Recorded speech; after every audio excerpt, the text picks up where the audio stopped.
समुद्रामध्ये हिरण्याक्ष पृथ्वीला घेऊन लपून बसला होता. भगवान परमात्मा समुद्रामध्ये गेले. त्यांनी हिरण्याक्षाला युद्धाचं आमंत्रण दिलं. भगवंताचं आणि हिरण्याक्षाचं घनघोर असं युद्ध झालं. भगवंताने त्याचा उद्धार केला आणि पृथ्वीला त्यांनी बाहेर आणून आकाशामध्ये पृथ्वीची पुन्हा स्थापना केली. म्हणून महाराजांना सांगितलं, म्हणून आता तुम्ही या ठिकाणी आनंदाने राज्य करा. तेव्हा राजा परीक्षित यांनी विचारलं, गुरुदेव हा हिरण्याक्ष होता कोण? याचा इतिहास काय आहे त्याबद्दल मला सांगा. खरं तर एके दिवशी मी असंच विचार करत असताना माझ्या डोक्यामध्ये सहज असा विचार आला की त्या काळामध्ये पृथ्वी रसातळाला गेली होती, तसं आजही पृथ्वी रसातळाला जाण्याच्या मार्गावर आहे. हल्ली प्रदूषण एवढं वाढलेलं आहे.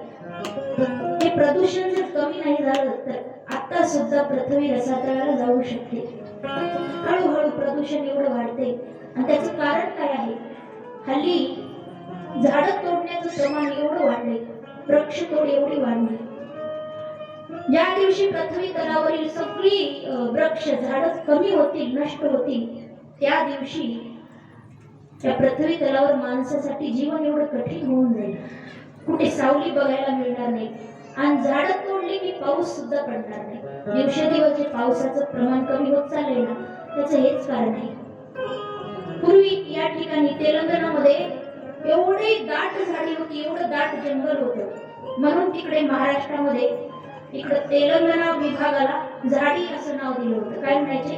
झाडीमध्ये झाडीमध्ये म्हणायचे, कारण इकडे एवढी दाट झाडं होती. पण इकडं सुद्धा त्याचं प्रमाण कमी झालं. तिकडे महाराष्ट्रामध्ये तर आता उन्हाळ्याचं जर रस्त्याने प्रवास करत असताना कुठे 5 मिनिट सावलीला थांबावं म्हटलं तर झाड दिसत नाही. झाडाचं प्रमाण कमी झालं. लोक थोड्याशा पैशासाठी शेतामध्ये बांधावर जे झाड असतात ते सुद्धा विकत आहेत थोड्याशा पैशासाठी. भविष्याचा विचार करा. आज जर आपण वृक्षतोड थांबवली नाही ना तर आपली जिंदगी एवढी कठीण होऊन जाईल. वृक्षामुळे आपल्याला एवढा फायदा होतो. वृक्ष फळ तर देतात, सावली तर देतात, पण सर्वात महत्वाचं म्हणजे वृक्षामधून, झाडामधून आपल्याला ऑक्सिजन मिळतो, ज्यावर आपण जीवन जगतो. हा जो आपल्याला शुद्ध ऑक्सिजन हवा मिळते ना, झाडामुळे मिळते. आणि आपल्या पृथ्वीच्या बाहेर एक ओझोन नावाचा थर आहे, ज्यामुळे आपलं रक्षण होतं. सूर्याचे जे भयंकर असे तापलेले किरण असतात, ते सूर्याचे किरण जर पृथ्वी तलावर आले तर आपण जळून खाक होऊ शकतो.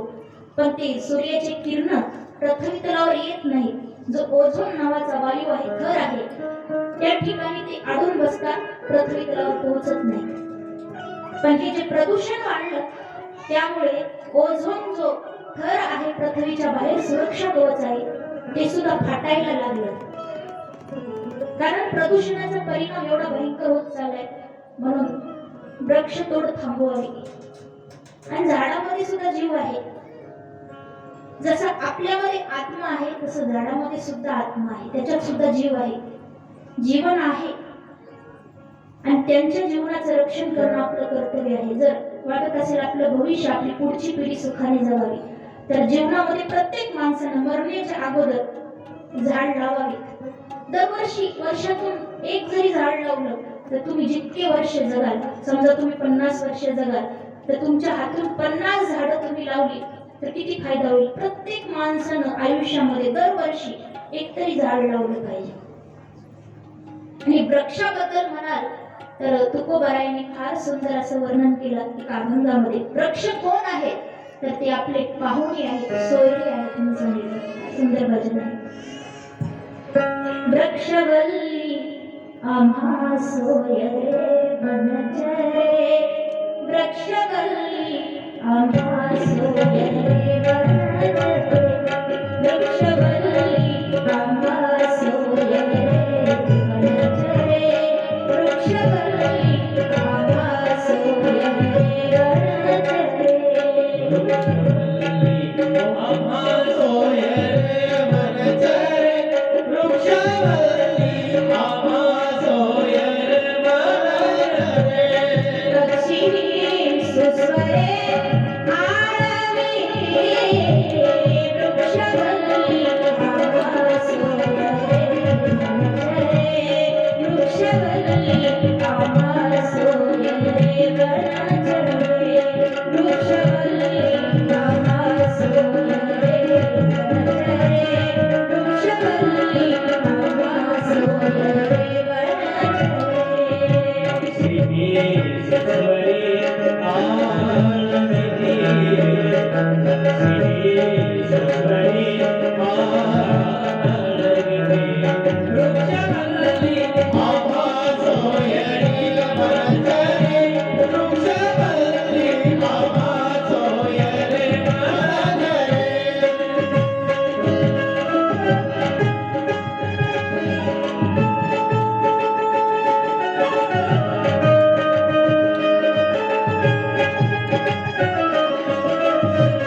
वृक्ष म्हणजे आपली सोयरे आहेत. आपल्या